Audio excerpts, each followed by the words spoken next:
سر پرویز رشید صاحب ایک چیز اور بتا دیں، مولانا فضل الرحمان کو دھرنے میں آپ درمیان میں چھوڑ کر پیچھے ہٹے، آپ نے گنجائش دی، آپ نے بھی دی، پیپلز پارٹی نے بھی دی، کہیں اور گنجائش دی آپ نے، مولانا فضل الرحمان کو آپ نے ڈمپ کر دیا،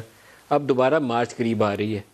اب وہ والی گنجائش کو میرے خیال میں آپ لوگوں کی سوچ، مجھے سیاسی آپ کے جو سینئر قائدین ہیں ان سے بات کرتا ہوں تو لگتا یہ ہے اب آپ امید لگائے بیٹھے ہیں کہ اب وہ جو گنجائش ماضی میں آپ دیتے آئے ہیں اب اس کی وصولی کا وقت آ گیا۔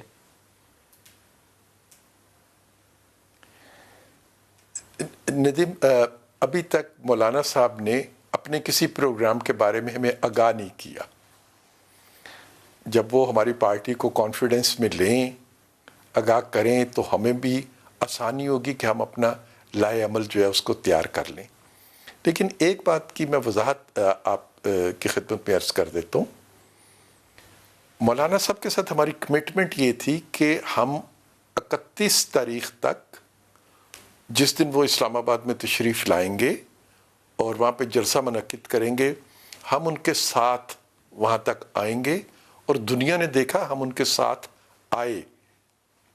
راستے میں بھی ان کے ساتھ تھے اور سٹیج پہ بھی ان کے ساتھ تھے۔ خود مولانا صاحب نے کہا تھا کہ 31 کو اسلام آباد پہنچنے کے بعد وہ اپنی پارٹی کا اجلاس منعقد کریں گے اور پھر اگلا لائحہ عمل تیار کریں گے۔ چونکہ ہمیں اگلے لائحہ عمل کے بارے میں کچھ معلوم نہیں تھا کہ وہ کیا ہوگا، اس لیے ہمارے لیے بہت مشکل تھا کہ ہم بغیر جانے اس میں شامل ہو جاتے، اور 31 کے بعد کوئی ایسا اجلاس بھی نہیں ہوا جس میں کہ وہ ہمیں اپنے اگلے لائحہ عمل سے آگاہ کرتے۔ لیکن جہاں تک مولانا کے اصولی موقف کا تعلق تھا، جو مطالبے وہ کر رہے تھے، اس کی تو سیاسی طور پر ہم نے حمایت کر دی تھی۔ پرویز رشید صاحب، چودھری نثار لندن گئے ہوئے تھے،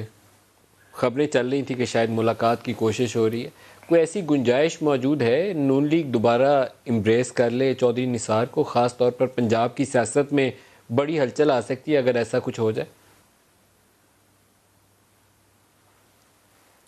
چودھری نثار صاحب نے اپنے راستے جدا کر لیے۔ 2013 کا انتخاب، 2018 کو جو انتخاب تھا وہ انہوں نے ایک آزاد امیدوار کے طور پر اس میں حصہ لیا۔ یہ اب انہیں سوچنا چاہیے کہ 2018 میں جو فیصلہ انہوں نے کیا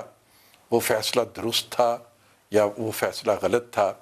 ایک ایسے وقت میں جب پارٹی مشکلات کا شکار تھی، ایک ایسے وقت میں جب قیادت جو ہے اس کو انتقام کا نشانہ بنایا جا رہا تھا، ایک ایسے وقت میں جب کہ پارٹی کی قیادت جو ہے وہ ذاتی طور پر بھی تکالیف میں گھری ہوئی تھی۔ بیگم صاحبہ ہسپتال میں داخل تھیں اور نواز شریف صاحب کو نااہل کر کے ان کی سیٹ کو خالی کر دیا گیا ہوا تھا، اور مریم وہاں پہ انتخابی مہم کی انچارج تھی۔ وہ اپنے اس سارے کردار کو اگر دیکھیں اور اپنے اس کردار کے بارے میں کچھ پاکستان کے لوگوں کو اور مسلم لیگ نون کے کارکنوں کو جواز بتا سکیں کہ یہ سب کچھ کرنے کی ضرورت انہیں کیوں محسوس ہوئی تھی، تو پھر اگلی بات جو ہے اس کو سنا جا سکتا ہے یا دیکھا جا سکتا ہے۔ لیکن اگر وہ اس جو کچھ انہوں نے کیا اگر وہ اس کو درست سمجھتے ہیں